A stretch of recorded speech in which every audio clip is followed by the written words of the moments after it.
Hey, what's up, everybody, and welcome back to That Triathlon Show, the podcast presented by scientifictriathlon.com. I'm your host, Michael, and this episode is Q&A number 84. Before we get into today's questions, big thanks to our sponsors, Precision Hydration. You can find them on precisionhydration.com. And if you haven't already done so, I highly recommend that you check out their free online sweat test that will give you a ballpark estimate for how much sweat you lose and how much sodium you lose in your sweat. And that can then be very important information to inform your hydration strategy for both racing and training. Because if you are somebody that loses a lot of sodium in your sweat, then that's definitely something to consider whether you are adequately replacing it or not. And if you are not, that might be something that can lead to issues like performance degrading or even things like cramping potentially. So check them out. And if you're interested in their electrolyte products, you can get 15% off with the promo code ThatTriathlonShow15. And thank you to Roka that you can find on roka.com. Roka are the world-leading manufacturers of wetsuits, tri-suits, swimskins, goggles, high-performance eyewear, and prescription glasses and sunglasses. You can go to the landing page roka.com/TTS, and that will give you a 20% discount code that you can use on your entire Roka order. Check out some of the new products that have been launched in the last couple of months, including the new Max Buoyancy wetsuit, the Roka Maverick MX, and also the new sunglasses style, the Matador. Now let's get into today's questions, which are from Bruce in the UK/South Africa. Bruce writes, Hi Michael, I had a couple of questions for an upcoming Q&A. First, if one had the opportunity to be able to continue swimming, but only in the open water with no access to a pool, what would be the best way to approach this beyond just doing a long steady swims? Should one try to simulate some of the intervals, the different pacing and technique drills that one would normally do in a pool environment? All right, so I'll answer this part first, and the short answer is yes, you should try to simulate things that you do in the pool environment. It shouldn't really be too dissimilar from your normal swim training program. Many or even most of the things that you do in a pool environment can be done in the open water as well, with certain adaptations. So perhaps first we might start talking about what the differences might be if you are only available to swim in the open water, which many of you are, of course, in this situation. And first of all, drills. So I'm actually not a big fan of drills anyway.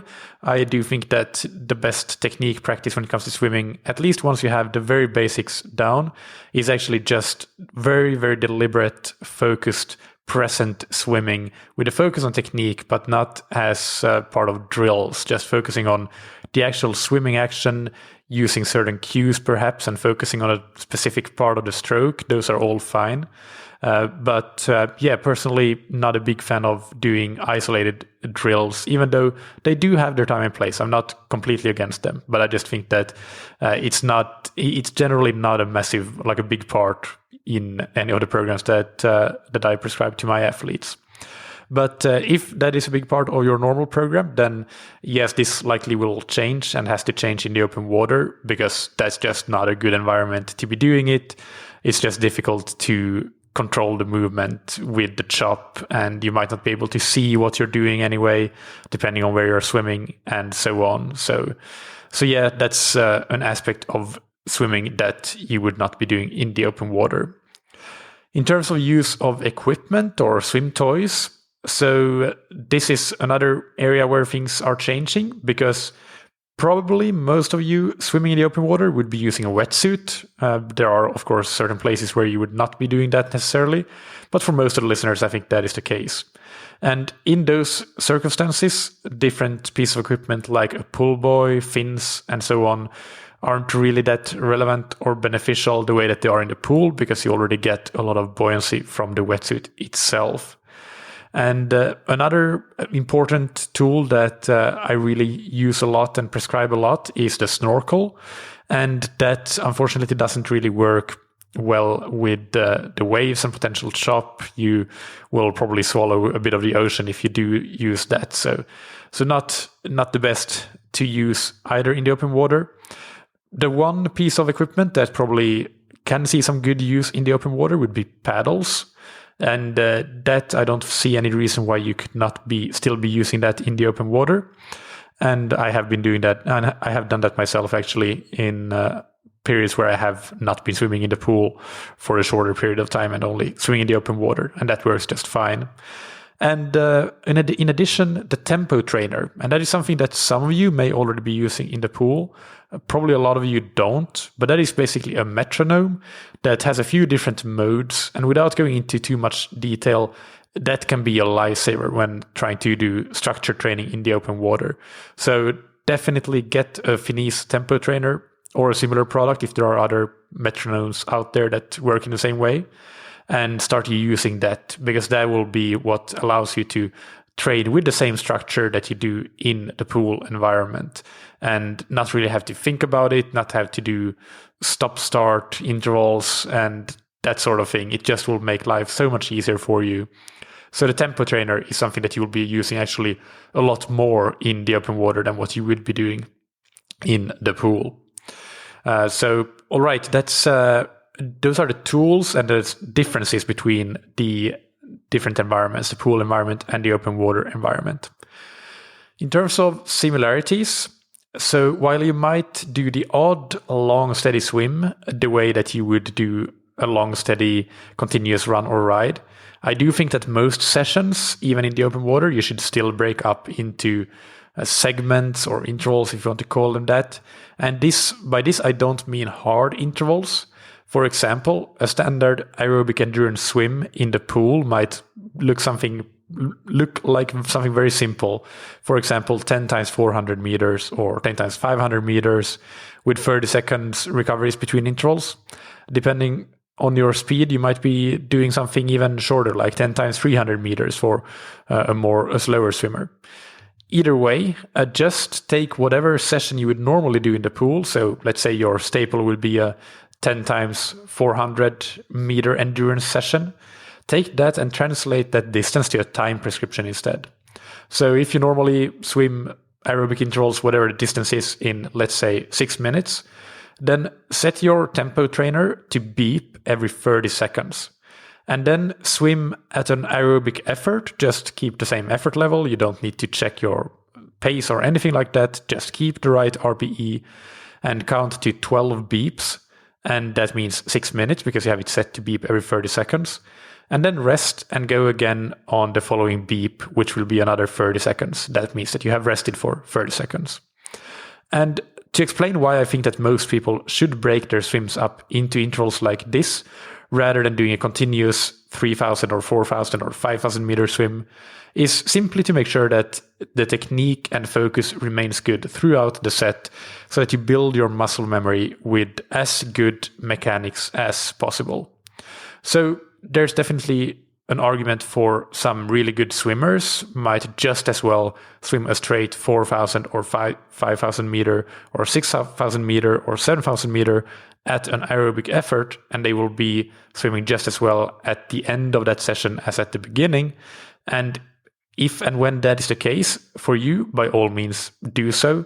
But I think most of us aren't good enough to not experience at least some degradation of technique throughout a longer set, even if it's aerobic endurance, which is why I think that breaking it up into those relatively long intervals with relatively short recoveries is the best way to go about those aerobic endurance sessions.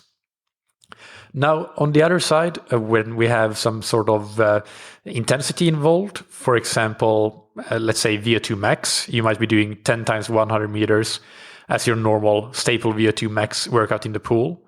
You should definitely try to simulate those types of workouts in the open water as well.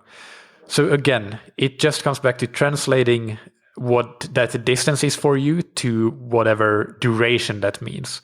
So that might be 110 or 140 or 220, whatever it is, set your tempo trainer to beep at roughly some multiple of that time. And keep in mind here that we don't have to be exact. there's really no point in doing that. It's completely meaningless. If you swim your 100s in 2 minutes 20 seconds normally, then feel free to set the tempo trainer to beep every minute, and you can do 2 beeps on, 1 beep off, meaning 2 minutes of hard work and 1 minute of rest. So a 2-to-1 work to rest ratio. Some workouts, like very short, fast and intense repeats, like 25-meter repeats, aren't really about the distance or even the duration so much as they are about just getting in a bit of work at maximal or very near maximal intensity. So this is speed work or neuromuscular work. And for this type of work, do not worry about setting any time or distance. You don't need to use the tempo trainer here. Just go on feel, or maybe if you want to, you can count strokes. So to give you an example, a typical bridge between a warm-up set and a main set, a more intense main set, might be to do 4 times 50 meters, where the first 25 meters is building pace and the last 25 meters is very fast, close to maximum, but not quite. Then this can be done as simply counting 30 pretty slow strokes or building strokes and then 20 fast strokes, and then resting for whatever feels like the right amount of time to rest before going again. It really doesn't matter in that situation how long the rest is. So we can do things more feel-based to some extent when training in the open water, and we could do that in the pool as well. Of course, it's not that as if that's the difference here, but I guess the point I'm trying to get across is that there's nothing magical about resting for exactly 10 seconds or 20 seconds. If it's 25 between intervals 1 and 2, and 15 between the intervals 2 and 3 or so on, that really doesn't matter. So clinical precision really isn't important or the end goal when it comes to training. What is important is to get the intended purpose of the workout done correctly. But for that, you don't need to follow an exact recipe. You just need to get the intended purpose right. Now, there are some unique aspects to open water swimming that you might not practice in the pool that you definitely should take the chance of practicing when you are in the open water. And those include sighting. So, of course, include as much sighting as you possibly can in most of your sets. I think that when you do something very specific like VO2 max intervals or that I described, or threshold intervals or something quite intense, you might not need to focus so much on the sighting as you focus more on the effort and the speed and just working hard.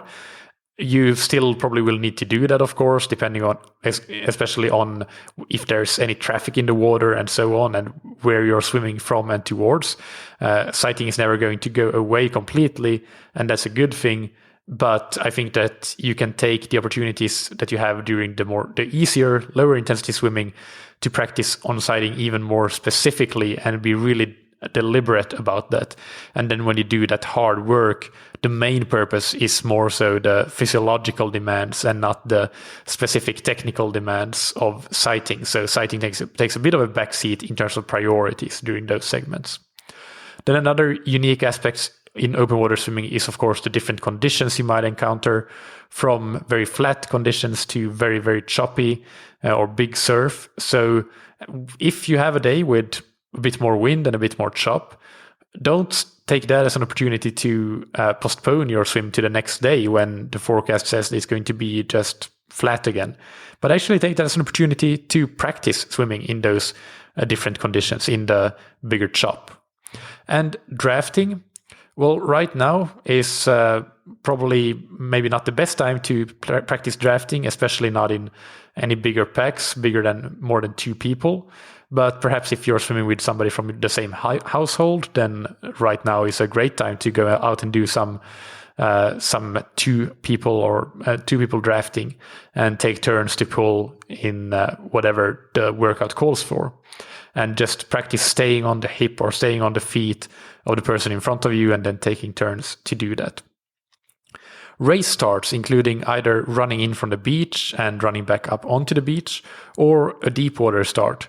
Those would be a couple of other things to practice. And transitions, so quickly removing your wetsuit. And that's something that when you swim in the open water, always do a transition practice at the end where you practice quickly removing your wetsuit. And that's how you do a really fast T1 on race day. So integrate all of these aspects in your swimming, but in a way that makes sense based on the purpose of the workout. So as mentioned, in that 10 times 100 VO2 max example, the purpose would be to get a lot of good work at a very high intensity, at close to or at your maximum aerobic capacity.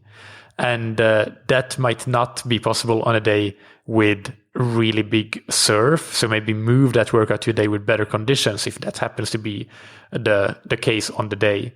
And also, that is a workout that you can only do drafting if you are with a very evenly matched swimming companion. So don't try to combine drafting with a swimming companion of different ability to yourself with that kind of workout.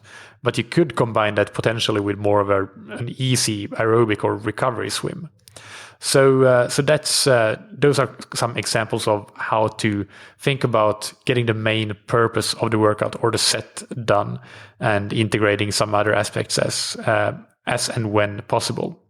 So to sum up, you can absolutely do a similar swim program to what you do indoors. You would have to skip most of the toys except paddles and skip drills. But as I said, I think that the best technique practice is very deliberate practice of the complete swim stroke, and not in terms of isolated drills per se, but it does require a strong focus and presence. And in terms of workouts, you can and should do the same types of workouts that you normally do.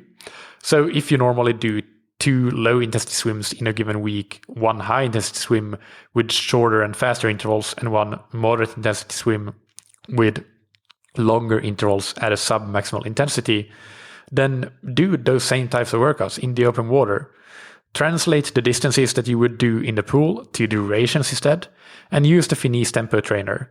Set it to cycle so that you can do a certain number of beeps as your work duration and another number of beats off. For example, 3 beats on, 1 beat off, whatever works depending on the durations that you're working with. And finally, integrate some of the unique aspects of open water swimming into your training, like sighting, swimming in different conditions, drafting, and race starts and transitions. So that's question number 1 from Bruce. And the second question is, let me see here, I lost it. Oh, there we go.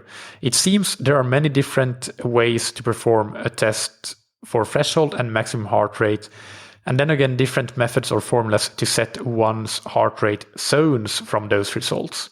I have noticed for me that using different methods to calculate heart rate zones leads to different results, which can then affect the intensity at which one trains. This can be confusing and begs the question, how do you choose or know what method might be preferable for your circumstances? Thanks again for the great show and training plans, Bruce. All right, thank you, Bruce. This is a great question, because it is such a real issue that comes up time and time again, really. And I think this really pertains to heart rate zones more so than it does to power and pace. Power and pace, they seem to have a bit more of a consensus going on around them, and heart rate tends to be a bit more all over the map. For example, just using myself and my cycling threshold, lactate threshold heart rate of 150, if I plug that into the heart rate threshold heart rate zones calculator in Training Peaks, where I can choose some of the different formulas that you mentioned. For example, starting with Joe Friel's for cycling heart rate zones, then my zone 2 ends up being 121 to 34 beats per minute, and my zone 4 ends up being 141 to 153. Actually, in Friel terms, that's zone 4 plus zone 5A, if anybody's wondering. On the other hand, if I plug in that same 150 threshold heart rate into the Coggan zone methodology, my zone 2, instead of being 121 to 34, is now 103 to 25. And zone 4 is more similar to what it already was at 142 to 58. But there you can see that it goes all the way to 58 instead of just 53. And I know that at 158 beats per minute, I'm really, really flustered and definitely working at a high VO2 max effort. So that's way past threshold for me. So 2 again would be a lot lower with that set of zones, but the same sort of width of the zone. Zone 4 would extend much higher because it's so much wider than Joe Friel's zones. And just as a quick third example, the 80-20 training zones gives me 122 to 135 for zone 2. So very similar to Joe Friel's zone. And it would give me 143 to 150 for threshold. So in the 80-20 zones, that would be what they call zone 3. And those are only the methods, some of the methods based on lactate threshold heart rate. We haven't even started with maximum heart rate or even heart rate reserve based zones. So let me start by giving a recommendation here to a lot of listeners that use Training Peaks. And actually to all listeners, because even if you don't use Training Peaks, I do think that all of these calculators are available elsewhere on the internet, or at least the percentages used, so you can do your own calculation. And of all of these kind of well-established or well-known calculators, if you call it well-established when they are so different, then I actually prefer Joe Friel, and specifically Joe Friel's cycling heart rate zones. And I use them both for heart rate, or I prefer them both for heart rate and for running, as opposed to his running training zones. The 80-20 endurance calculators are actually quite similar to Joe Friel, but I'm very annoyed, to say the least, by their naming convention, with them being called Zone 1, Zone 2, Zone X, Zone 3, Zone Y, Zone 4, and so on, which is an indication that Zone X and Zone Y are the zones that you should avoid.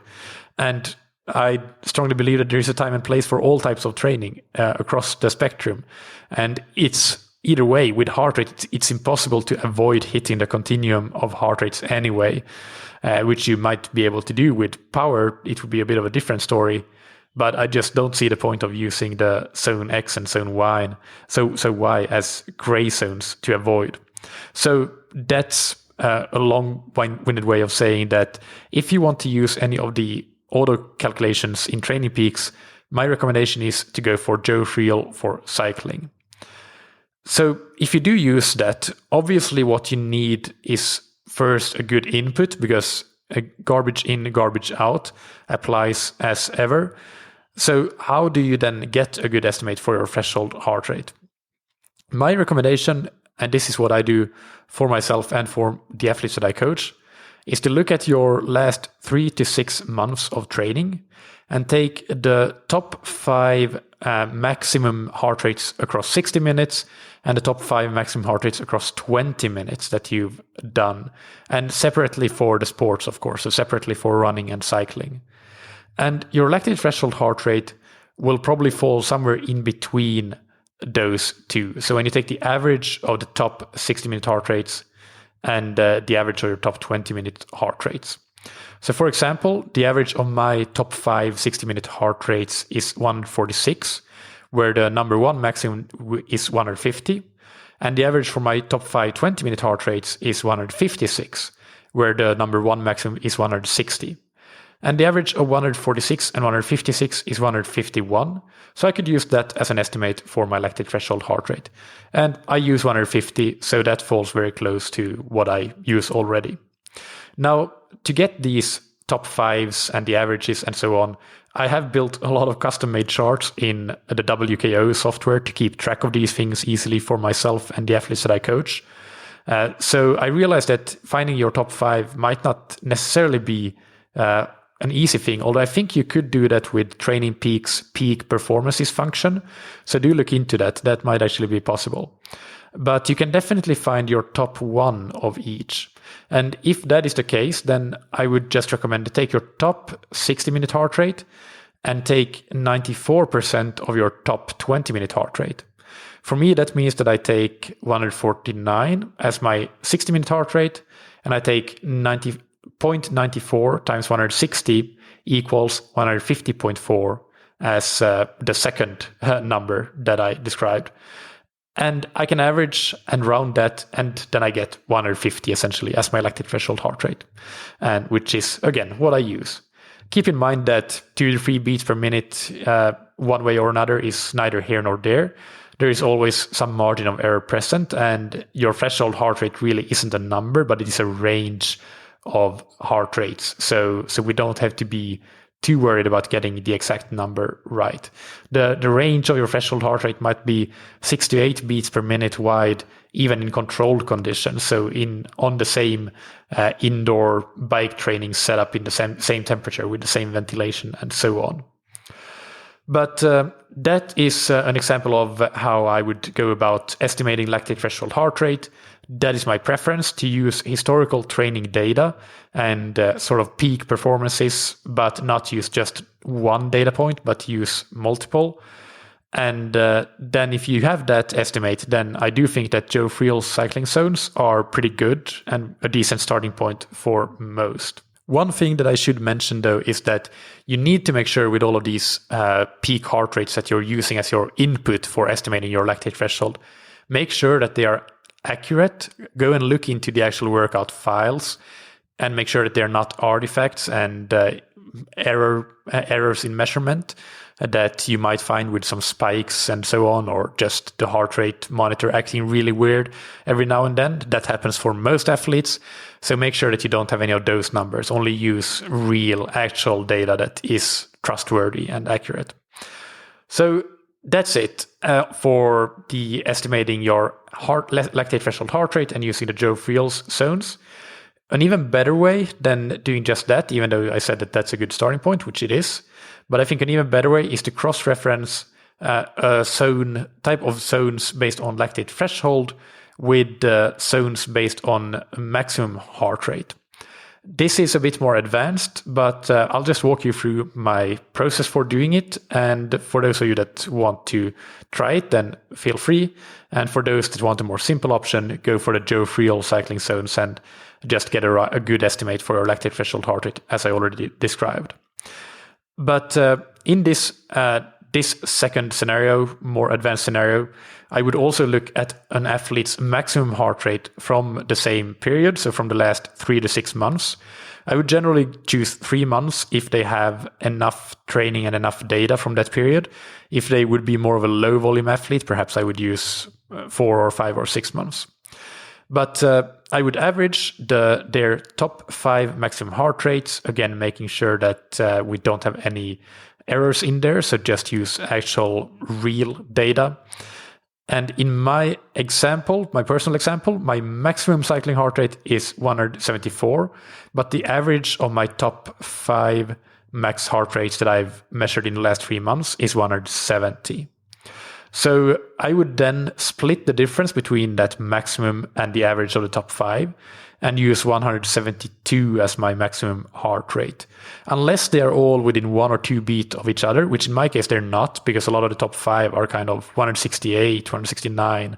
So it's actually quite far from 174. But if all of my numbers were 170, 171, 172, I would just use the highest one outright. When I have these kind of larger differences, I would choose the average between the number 1 maximum and the average of the top 5 maximum. Either way, that would be my estimate for my maximum heart rate. So 172 is what I'm using now as my max heart rate. And I have my preferred zone system or calculations, which isn't any better or worse than any other. It's just the one that I've come to use, and my athletes use it, and the users of my training plans use it, and I will link to the calculator, which is a Google Sheet. Note about this that you need to click File and make a copy to use it. You cannot request access to it because then you will change things in it. So I don't give access to the original spreadsheet. It's for you to click File and make a copy, and you'll have your own copy of it that you can then alter as much as you want to. It's all very, very clearly written in the instructions, so just follow them. Either way, in that spreadsheet, you can get your heart rate zones both based on your threshold heart rate and your maximum heart rate. So the important part here is that I cross-reference those threshold-based zones with the max heart rate-based zones. And if they are very similar, then things are all very good. And then I just tend to choose the set of zones that gives a slightly higher zone 2, or high end of zone 2, I should say. And in my particular example, when I use a threshold heart rate of 150 beats per minute, what I actually do is that the input that the spreadsheet asks for is your average 20-minute heart rate. So I just add a number there that gives the output of 150 beats per minute for my threshold heart rate. And then I add 172 as my input for maximum heart rate. And I get those two sets of training zones, zone 1 through zone 5. I use a 5-zone system. And I see that actually they both align extremely well, exceptionally well. If you go and try with these numbers, you'll see that they are very, very close, within 1 or 2 beats per minute. That is not the norm, and it doesn't have to be that exact an alignment. But if you have 4 or 5 beats per minute of a difference, that's not a big deal. Then again, I would just go with the one that gives you a slightly higher zone 2. But if you have a bit of a bigger discrepancy, then chances are that one or both of your lactate threshold heart rate or your maximum heart rate are incorrect. So go back and look at where they came from, and if the basis of them really is solid data. And if it's not, then perhaps you need to just rely on the one that comes from more solid data, because as we already said, garbage in, garbage out. So just rely on one. If you know that you're pretty confident in your threshold heart rate estimate, then use that. If you're not, but you're confident in your max heart rate estimate, use that. So that's how I would use the cross-validation between the two types of zones and choose one or the other. And especially if both of them align, that's when you can be quite confident that you have a good set of zones. If they're not aligned, then you still have a bit of uncertainty there, of course. In terms of specific protocols to establish your different maximum heart rates that I've described here as inputs, so 1 hour maximum heart rate and 20-minute maximum heart rate and just pure maximum heart rate, the 1 hour data and also I would say the 20-minute max heart rate data, it just comes from hard workouts and races. I don't prescribe specific tests for that. Although that being said, all of my athletes will at some point do some sort of all-out testing, time trial testing, and that might be either a classic 20-minute FTP test, or it might be an inside test, which has a set of time trials, generally up to 12 minutes these days with the updated protocol, so shorter than 20 minutes. But all-out tests like that, I would say if the duration is between 4 and 20 minutes long, they tend to elicit good estimates of your maximum heart rate. Personally, I know that I need quite a long time. I generally think that I can't really reach my maximum heart rate unless I have at least a 10-minute time trial. A 5-minute time trial or a 6-minute time trial just won't cut it for me to really reach maximum. But that's just me, and for some, 3 minutes or 4 minutes or 5 minutes will be just fine. It really varies from individual to individual. But if you do different ones, you do a 5-minute time trial and a 20-minute time trial, then you can probably be sure that one of the maximum heart rates that you got, the highest number you got from one of those time trials, is probably not far off from your actual maximum heart rate if you really went all out in those time trials. So that is how to establish the different input numbers. Again, 1 hour heart rate data comes from training and racing data, historical data, not from specific testing. The same goes for 20-minute heart rate data, except in cases where an athlete might have done a 20-minute test. Then, of course, that forms one data point, but you will also have data points that come from just training sessions or races. And then the maximum heart rate, well, again, it comes from training, but also it ends up happening organically in those all-out tests that I prescribe to my athletes from time to time.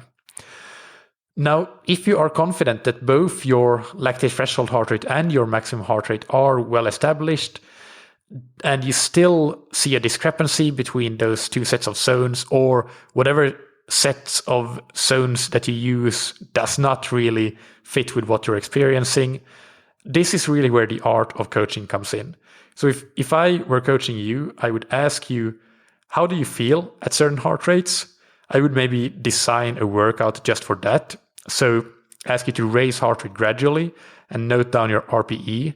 And when I also see your power data or your pace data if you're running, then I would simply customize the heart rate zone so that they fit both your RPE, but also your power and pace zones. And this assumes that we have already established your power and pace zones, which is generally a lot easier to do than heart rate zones. So that is a fair assumption to make. But you can also do this for yourself. And I think that the important breakpoints here that you should identify are the high end of zone 2 and your threshold heart rate. So to establish the former, the high end of zone 2, that is simply the heart rate at which you can still talk pretty much unhindered, with no huffing and puffing and no needing to catch your breath every few words. You should essentially be able to talk in complete sentences. And for the latter, for establishing your lactate threshold heart rate, I keep coming back to just looking at your historical data of your maximum 60-minute heart rates. But if you don't do a lot of long and solid workouts that would give you something that is anywhere near close to your maximum 60-minute heart rate, then maybe just select a heart rate that you know, based on perceived effort, that you could hold just about for 45 to 60 minutes. And ideally, actually get on the bike or get out on the roads and test that. But you don't necessarily have to do that if you're fairly confident in your assessment. And one final type of training zones that can be useful if all else fails is actually heart rate reserve, which is less used, but it is actually a very good system. For this, you need to know your maximum heart rate, as we already discussed, but also your resting heart rate. And what I do is that, because myself and most of my athletes, we use HRV for training every morning to measure heart rate variability, but also resting heart rate. That means that resting heart rate of each of my athletes syncs to Training Peaks and to WKO. And in WKO, I keep track of the 90-day moving averages of resting heart rate. And that 90-day moving average is what I use. Your heart rate reserve is your maximum heart rate minus your resting heart rate. So for me, that would be 172 minus 46 equals 126 beats per minute. Then I use set percentages to set my training zones based on that heart rate reserve of 126. So one would be my resting heart rate up until my resting heart rate plus 55% of heart rate reserve. So 55% to 126. Zone 2 would go from the top of zone 1 until resting heart rate, so 46 plus 67% of 126 or heart rate reserve. And zone 3 would go to resting heart rate plus 79% of heart rate reserve. And zone 4 would go from the top of zone 3 to resting heart rate plus 90% of heart rate reserve. And this set of percentages is similar to what coach and physiologist and former elite marathoner Pete Fitzinger uses in his book Advanced Marathoning. So to summarize all of this, I know this is a lot of information and a lot of numbers, and if you kept up, I am very impressed. And I realize now that this was a very chunky answer to the question. I gave you a lot of different options here and no straight answers really. But the important thing to note is that there is no absolutely correct method. Even getting a lactate test in a lab isn't really going to necessarily give you a good estimate for your lactate threshold heart rate, because you might have a completely different temperature and ventilation in that lab compared to your training environment, which is why I prefer to base the lactate threshold heart rate and max heart rate on historical but relatively recent training and racing data, and also not just rely on one number, but rely on the top 5. And obviously make sure that you exclude artifacts, so look into the actual files and only use files that seem like legit heart rate data. As for which calculation system to use to set your zones, well, my calculator, which I'll link to in the episode description, Joe Friel's cycling zones, or 80-20 zones, or some other system, it really doesn't matter too much in the end, as long as you fulfill the number one priority which is that zone 2 should be an aerobic training zones. So make the top end of zone 2 a level where you can still talk in complete sentences. And in all honesty, the higher training zones, it's nice to have good matching heart rate zones that sort of get a nice decent overlap with your power or pace data.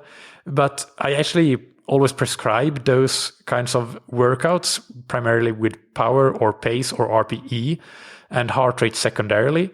So So it isn't that important actually to get those right. And you can, with time, you can tweak your heart rate zones at those higher zones so that they actually align with what you perceptually feel like when you're working in zone 3, zone 4, and zone 5. And of course, that they align with your power or pace zones. So perhaps just go and do some workouts in each of those zones. Like in zone 3, you could do a 1 hour tempo effort. In zone 4, you could do a 30-minute threshold effort. And in zone 5, you could do 5 times 3 minutes at VO2 max, and see what sorts of heart rates you get in each of those zones, and tweak in each of those workouts and tweak your zones accordingly. And then the more you train and just observe how heart rate tracks to the effort you're putting out, whether it's RPE or actual power or pace, then the more you'll be able to say, without even testing or putting your zones through a calculator, that, all right, these are my zones. I know that based on how I feel that when I go to a certain level, that's when I enter zone 3 or zone 4 and so on. I can just feel it. But that being said, realize that there is always going to be discrepancies between your power or pace zones and your heart rate zones. And that's nothing to get hung up on. There isn't going to be, and there doesn't need to be, a perfect overlap between the two. And finally, use heart rate to direct your training only if you're very confident in your zones. If you're currently less than confident, then base your training off of power or pace or RPE or a combination of all three of them instead. And over time, once you get more and better heart rate data, then it can start to play a bigger role in actually being a leading indicator for you and something you follow rather than a lagging indicator that you just observe. But again, my coaching methodology is to almost always prescribe work in zone 3 and above based on a combination of pace, power, and RPE. And even zone 2 work is really not exclusively based on heart rate. Heart rate is just as important as pace and power and RPE, but they all form part of the input to doing a zone 2 workout or a zone 1 workout for that matter. It's always a mix of those measures of intensity. So I hope that this helps Bruce. And that's it for today. Keep sending in those questions to michael@scientifictriathlon.com, and that's Michael with a K. Just a quick reminder that the free COVID-19 training plan is available on scientifictriathlon.com. If you haven't downloaded it, please go and do so. It's already been downloaded now almost 800 times, I believe.